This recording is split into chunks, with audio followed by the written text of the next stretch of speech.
सशक्त, सक्षम और आत्मनिर्भर भारत, या फिर यूँ कहें स्वस्थ, सुरक्षित और विकसित भारत।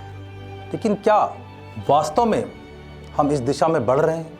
हम बात कर रहे हैं देश में चुनावी वादों की, चुनावी घोषणा पत्रों की, तमाम सारी बातें उसमें की जाती हैं, लेकिन आज तक मैंने तो 75 साल में ये नहीं देखा कि 36 रुपए का दुर्घटना बीमा, 436 रुपए का जीवन बीमा और आयुष्मान भारत जैसा बहुत प्रचारित, सबके लिए सुलभ नहीं है। क्यों नहीं ये वादा किया जाता? वादा ही क्यों, ये आधार कार्ड बनने के साथ ही आधार से तुरंत एम्बेड क्यों नहीं हो जाता?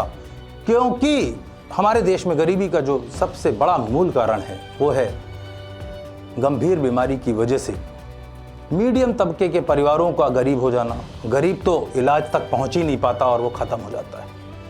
किसी आकस्मिक दुर्घटना में परिवार के मुखिया की मृत्यु हो जाना। तो इसलिए जब हमारे देश के नीति नियंता चुनाव में आते हैं तो वो मोबाइल दें ना दें, टीवी दें ना दें, लैपटॉप दें ना दें, लेकिन एक एश्योरेंस, एक सुनिश्चित बात अवश्य करें कि हम सामाजिक सुरक्षा देश के प्रत्येक व्यक्ति को उपलब्ध कराएंगे। हमारे देश का प्रत्येक व्यक्ति दुर्घटना बीमा, जीवन बीमा एवं स्वास्थ्य बीमा से लैस होगा, जिससे कि उसके घर में उसके ऊपर कोई आपदा आए तो वो आपदा उसके परिवार की गरीबी का कारण ना बने। जिस देश में बात होनी चाहिए सिर्फ इन्हीं 6 बातों की, स्वास्थ्य, शिक्षा, न्याय, सुरक्षा, विकास, इंफ्रास्ट्रक्चर। हम बात किस बात की कर रहे हैं? मुफ्त स्कूटी, मुफ्त पानी, मुफ्त बिजली, मुफ्त मोबाइल, मुफ्त टैबलेट और भी तमाम प्रकार की मुफ्त योजनाओं की। और तो और आज़ादी के 75 वर्षों के बाद भी तकरीबन 80 करोड़ लोगों को 2 वक्त के भोजन के लिए सरकार पर निर्भर रहना पड़ रहा है। ये कौन सा आत्मनिर्भर भारत है? ये कौन से 5 ट्रिलियन इकोनॉमी की हम बात कर रहे हैं? ये कौन से विश्व का नंबर 1 देश बनने की बात कर रहे हैं? अगर हम व्यावसायिक दृष्टिकोण से बात करें तो भारत दुनिया का 5वां सबसे बड़ा उपभोक्ता देश है। कंज्यूमरिज्म, जो हम कंज्यूम करते हैं, हम अपनी जीडीपी का तकरीबन 63% उपभोग करते हैं, जिसकी वजह से दुनिया भर की कंपनियों की निगाह हमारे देश पर है।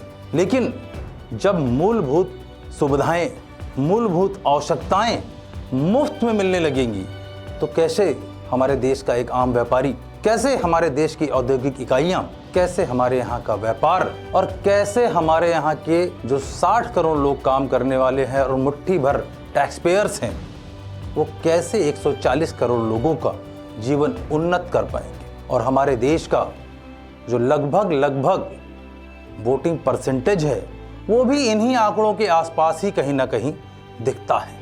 ये बहुत ही चिंताजनक है, बहुत ही अफसोसजनक है कि हमारे नीति नियंता, चाहे वो राज्य की सरकारें हों, चाहे वो केंद्र की सरकारें हों, जिन्होंने जिस बात को लगातार बढ़ाया, मुफ्तीकरण की योजनाओं को लगातार बढ़ाया, और ये सिर्फ इस बात को साबित करती हैं कि उनके पास कोई ऐसा साधन संसाधन नहीं है कि जो ये विपन्न वर्ग के लोग हैं, ये अल्प आय वर्ग के लोग हैं, या जो आज मजबूर हैं सरकारी सहायता से भोजन प्राप्त करने के लिए, उनके लिए रोजगार के बराबर अवसर नहीं उपलब्ध करा जा सके। उन 80 करोड़ लोगों को रोजगार के अवसर नहीं मिले, नेताओं को चुनाव जीतकर सरकार बनाने के अवसर मिलते रहे, उनके खर्चों में कोई कटौती नहीं है। लेकिन आज इस वीडियो के माध्यम से सिर्फ मैं ये कहना चाहता हूँ कि यदि हम कमिटेड हैं स्वस्थ, सुरक्षित और विकसित भारत के लिए, सक्षम, सशक्त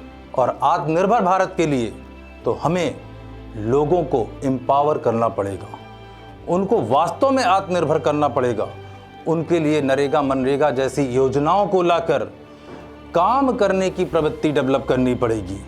घर बैठकर ना वो देश का भला कर पाएंगे, ना अपना भला कर पाएंगे, ना अपने परिवार का भला कर पाएंगे, बल्कि जो वो मुट्ठी भर टैक्स पेयर हैं, उनके मन में ये जरूर कुंठा का भाव उत्पन्न कर रहे हैं कि काम करने वाले हाथ काफ़ी कम और उनका उपभोग करने वाले, देश के संसाधनों का उपभोग करने वाले लोग काफ़ी ज़्यादा।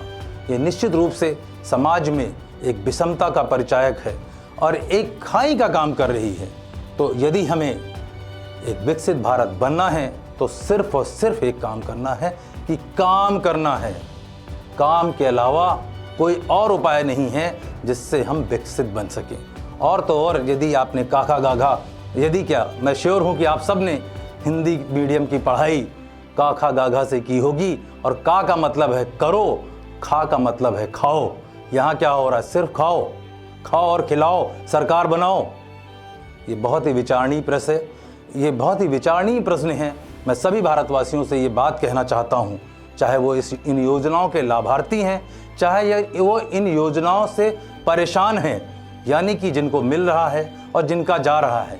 क्योंकि यदि वो लैपटॉप, मोबाइल, टैबलेट, स्कूटी और तमाम प्रकार की मुफ्त की योजनाएं लोगों को काम करके मिलती तो देश की जीडीपी आज कहीं से कहीं होती। और जो हम 5 ट्रिलियन इकोनॉमी 2047 की बात कर रहे हैं, वो आज हम 2030 और 2035 का टारगेट कर पाते। मैं इस वीडियो के माध्यम से माननीय प्रधानमंत्री जी से, देश के सभी नीति नियंताओं से एवं मेरे सभी देशवासियों से ये अपील करता हूँ कि ककहरे की सही भाषा को समझें और करे और खाए की प्रवृत्ति को अपनाएं, करके खाने की आदत डालें, क्योंकि कमाएगा इंडिया तभी खाएगा India. Thank you so much. Keep watching my videos.